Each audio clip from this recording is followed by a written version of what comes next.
Despite their numbers, the crowd did not come close to filling the square.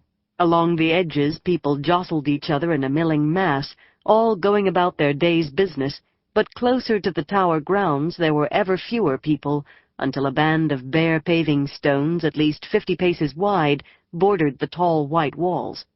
Aes Sedai were respected and more in Tar Valon, of course, and the Amyrlin's seat ruled the city as she ruled the Aes Sedai, but few wanted to be closer to Aes Sedai power than they had to. There was a difference between being proud of a grand fireplace in your hall and walking into the flames. A very few did go closer, to the broad stairs that led up to the tower itself, to the intricately carved doors wide enough for a dozen people abreast. Those doors stood open, welcoming.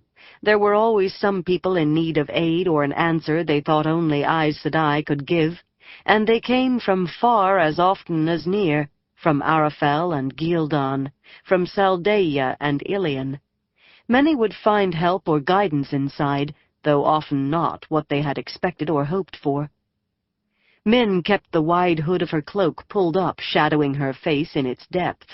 In spite of the warmth of the day, the garment was light enough not to attract comment, not on a woman so obviously shy.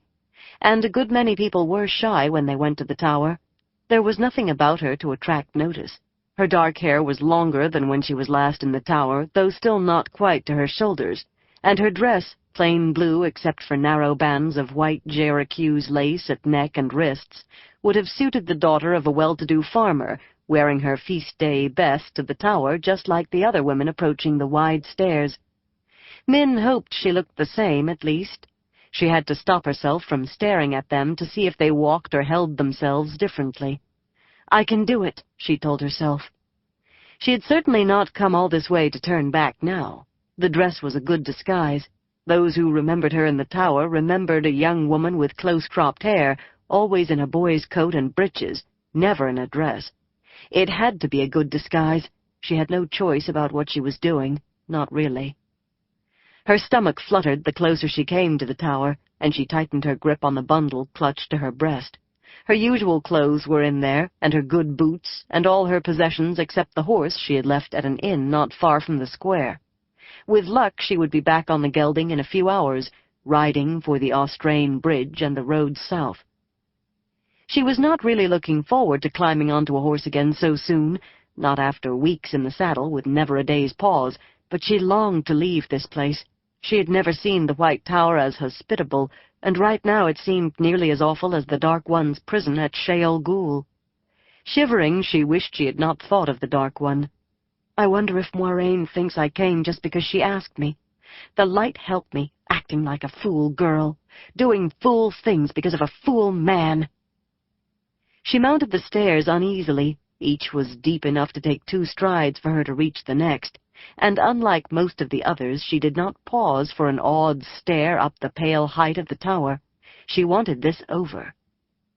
Inside, archways almost surrounded the large, round entry hall, but the petitioners huddled in the middle of the chamber, shuffling together beneath a flat-domed ceiling.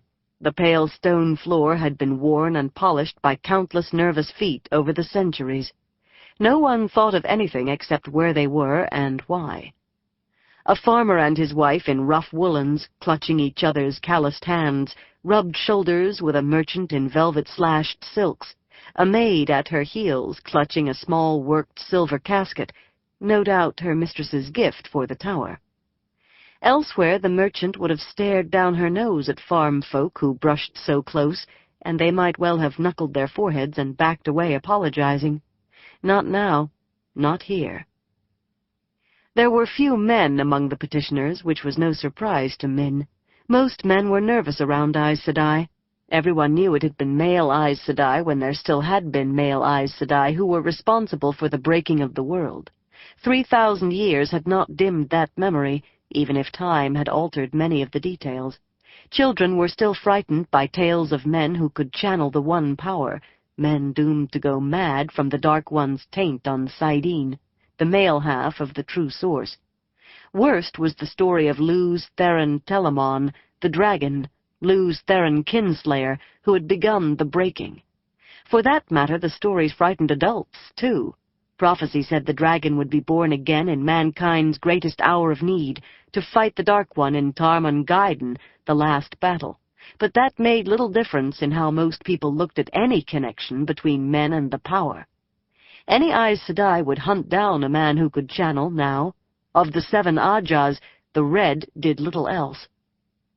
Of course, none of that had anything to do with seeking help from Aes Sedai, yet few men felt easy about being linked in any way to Aes Sedai and the power. Few, that is, except warders. But each warder was bonded to an Aes Sedai. Warders could hardly be taken for the general run of men. There was a saying, "A man will cut off his own hand to get rid of a splinter before asking help from Aes Sedai." Women meant it as a comment on men's stubborn foolishness, but Min had heard some men say the loss of a hand might be the better decision. She wondered what these people would do if they knew what she knew. Run screaming, perhaps.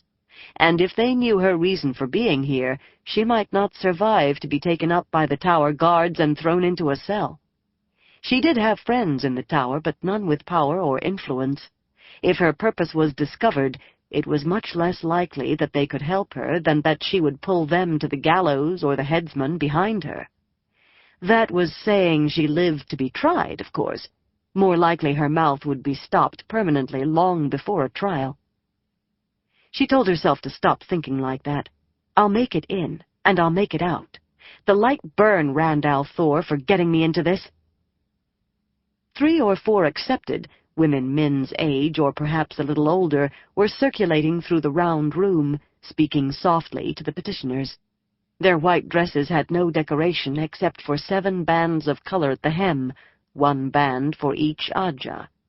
Now and again a novice, a still younger woman or girl all in white, came to lead someone deeper into the tower. The petitioners always followed the novices with an odd mix of excited eagerness and foot-dragging reluctance.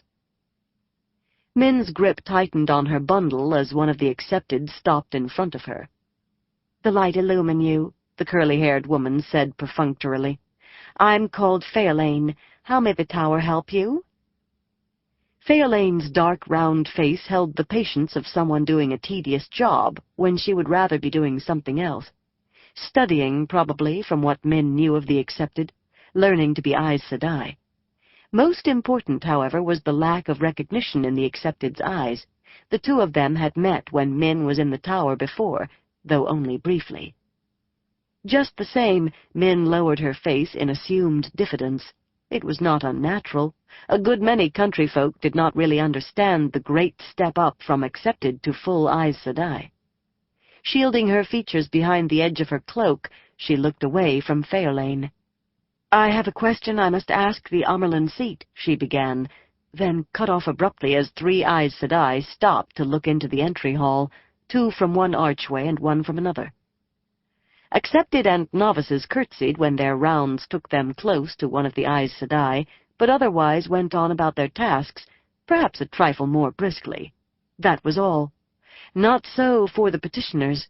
They seemed to catch their breaths altogether. Away from the White Tower, away from Tar Valon, they might simply have thought the Aes Sedai 3 women whose ages they could not guess, 3 women in the flush of their prime, yet with more maturity than their smooth cheeks suggested. In the tower, though, there was no question. A woman who had worked very long with the One Power was not touched by time in the same way as other women. In the tower, no one needed to see a golden great serpent ring to know an Aes Sedai. A ripple of curtsies spread through the huddle, and jerky bows from the few men. 2 or 3 people even fell to their knees. The rich merchant looked frightened. The farm couple at her side stared at legends come to life. How to deal with Aes Sedai was a matter of hearsay for most. It was unlikely that any here, except those who actually lived in Tar Valon, had seen an Aes Sedai before, and probably not even the Tar Valoners had been this close. But it was not the Aes Sedai themselves that halted Min's tongue. Sometimes, not often, she saw things when she looked at people, images and auras that usually flared and were gone in moments. Occasionally she